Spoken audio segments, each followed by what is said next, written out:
وجہ یہ ہے کہ آپ صلی اللہ علیہ وسلم کی اطاعت کے اندر، آپ کے طریقے کے اندر، آپ کی سنتوں کے اندر سارے دین کی حفاظت ہے، پورے دنیا کی حفاظت ہے، آخرت کی حفاظت ہے، ہر مقام کی حفاظت ہے. کوئی چیز ایسی نہیں ہے کہ جس کی یہ نبی کریم صلی اللہ علیہ وسلم کی سنت حفاظت نہ کرتی ہو. طوفانوں سے، بلاؤں سے، جنات سے، جادوؤں سے، دشمنوں سے، حاسدوں سے، سب کی سب بیماریوں سے، یہ کینسر، یہ گردے، میں اس سے پہلے عرض کر رہا تھا کہ 99% بیماریاں جو ہیں یہ فزیکل نہیں ہے، یہ ساری روحانی بیماری ہیں. یہ اندر یہ جب دنیا پہ انسان کے جنات، بلائیں اور جادو اور پتہ نہیں کیا کچھ اندر جاتا ہے تو یہ بیماری انسان کی بن جاتی ہے. اور میڈیکلی آپ دیکھ لیں کہ ایک کا تجربہ، ایک دوا، دوسری دفعہ، تیسری دفعہ، اور جناب یہ انجیکشن، فلاں یہ فیل ہو گیا، فلاں اینٹی بایوٹک فیل ہو رہی ہے، فلاں یہ ہو رہا ہے. کسی بھی مقام پہ جا کے آپ یہ نہیں دیکھ سکتے کہ اس کا یہ فائنل علاج ہے، نہیں دیکھ سکتے. وہ فائنل علاج وہی ہوگا جس کو اللہ فضل فرمائے گا اور صحیح کر دے. جس گولی سے تو وہ تو پھر پیناڈول سے بھی ہو سکتا ہے، بعض دفعہ پیراسیٹامول سے بھی ہو جاتا ہے. بلکہ ایک تو بزرگ کی بات کیا بتاؤں کہ وہ ہر علاج اسی سے کر لیتے، کہتا ہے اگر اس سے شفا ہونی تو یہ آسان چیز پڑی میرے سامنے، اسی کو کھا لیتا ہوں، شفا تو اس نے دینی ہے. عقیدہ ہے، کیونکہ ان کے عقیدے پتہ ہے کہ عطیع الرسول جو کہا ہے نا اللہ تعالیٰ نے، پوری دنیا کو ہمارے قلعہ بنا دیا اس نے. یہ قلعہ ہے، ایسا قلعہ ہے جس انسان جب اللہ کے رسول صلی اللہ علیہ وسلم کی اطاعت میں آ جاتا ہے نا تو یہ ایسی قلعے میں آ جاتا ہے کہ دنیا کی کوئی چیز بھی اس کو نقصان نہیں پہنچا سکتی.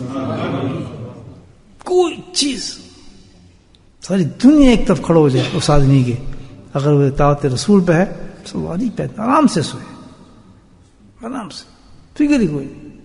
کہ اللہ سبحانہ تعالیٰ نے گناہوں کے انتظام تو کیے بھی گناہ صاف کرنے کا، ہے نا. وہ کیا کیا ہے؟ بڑا اچھا انتظام کیا ہے.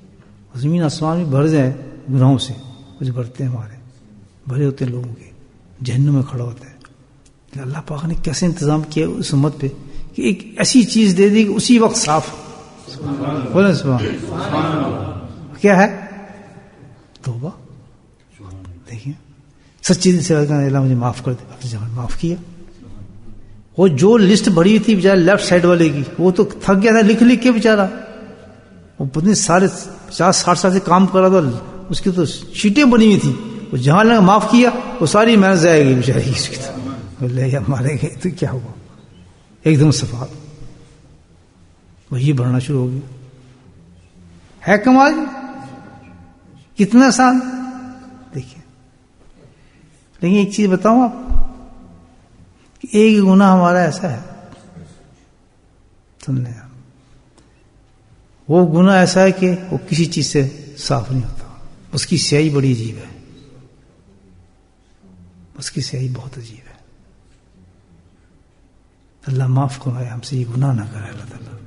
وہ نہیں صاف ہوتا. ناک رگڑنے توبہ کرتے کرتے آپ شب قدر آ جائے، شب معراج آ جائے، شب کوئی بھی آ جائے، انسان ناک رگڑ دے، لیکن کیا ہوگا؟ نہیں معاف ہوتا. تہجد پڑھتے رہیں، ذکر کرتے رہیں، تلاوتیں کرتے رہیں، حج پہ حج ٹھکاتے رہیں، وہ مٹتا ہی نہیں. گناہ پتہ نہیں کون سی صحیح سے لکھا جاتا ہے. بڑا زبردست گناہ ہے، اتنا زبردست گناہ ہے. اللہ تعالیٰ کہ یہ تو معاف ہی نہیں تھا بھائی. دیکھیے لیکن ایک چیز سے معاف ہوتا ہے. بولے سبحان اللہ. بتاؤ کیا چیز ہے؟ ایک چیز کو معاف کر سکتی ہے، بس ایک دم صفائی کر دے گی، ورنہ وہ تو جہنم میں پہنچا کے چھوڑتا ہے انسان کو گناہ. اور وہ اس کثرت سے کرتا ہے آدمی گناہ، اس کثرت سے کرتا ہے کہ آپ حیران ہو جائیں گے کہ کوئی بچہ نہیں اس سے. کس سے صاف ہوتا ہے؟ ایک چیز صاف کر سکتے، وہ کیا ہے؟ سنت رسول صلی اللہ علیہ وسلم. صرف نبی پاک کی سنت جو ہے وہ اس گناہ کو صاف کر سکتی، ورنہ توبہ بھی نہیں صاف کر سکتی. زبردست تاکید فرمائی اللہ کے نبی صلی اللہ علیہ وسلم کیا تھی؟ فرمایا میرے صحابہ میں، کس کو مخاطب ہے؟ صحابہ سے، سبحان اللہ، کہ میرے صحابہ میں کوئی شخص بھی مجھے کسی شخص کی بات نہ پہنچائے. میں چاہتا ہوں کہ جب میں آپ لوگوں کے پاس بیٹھوں آؤں مجلس میں تو میرا دل حرص سے صاف ہونا چاہیے.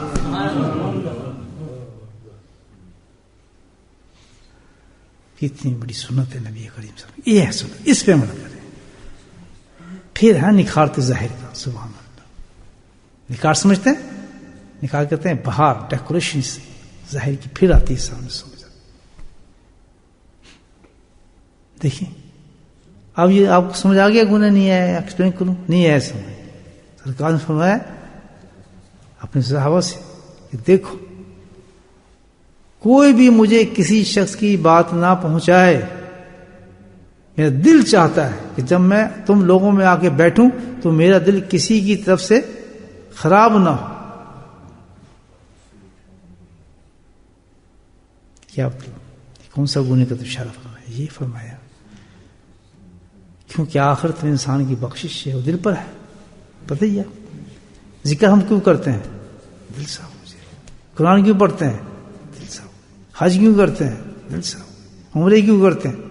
درود شریف کیوں پڑھتے ہیں؟ دل صاف. ٹھیک ہے، کتنی بڑی بات ہے، دل پہ بخشش ہے. لیکن دل کو کس طرح گندا کرتا ہے انسان، آپ سوچیں. اور کتنا یہ گناہ عجیب ہے، گناہ کہ ہمارے ہاں یہ عام ایک رواج ہے، عام یہ طریقہ بن گیا ہے، عام یہ گناہ ہے کہ ہم ایک کی بات دوسرے سے ضرور کرتے ہیں. فلاں آدمی تھا نا جی وہ ایسا ہے، چوری شکر نہیں کر رہا، لیکن کیا ہے کہ وہ باتیں پہنچا رہا ہے دوسرے شخص کو کہ جی آپ کے بارے میں تو یہ بات کر رہا تھا، وہ فلاں نے تو ایسے کیا، فلاں تو یہ. تو کیا ہوتا ہے ہر وقت یہ سرکل ہماری سوسائٹی کے اندر چل رہا ہے. نہ کوئی حاجی صاحب رکتا ہے، نہ کوئی عمرہ کرنے والا رکتا ہے، نہ کوئی ذاکر، نہ کوئی صوفی، نہ مولوی، نہ کچھ نہیں.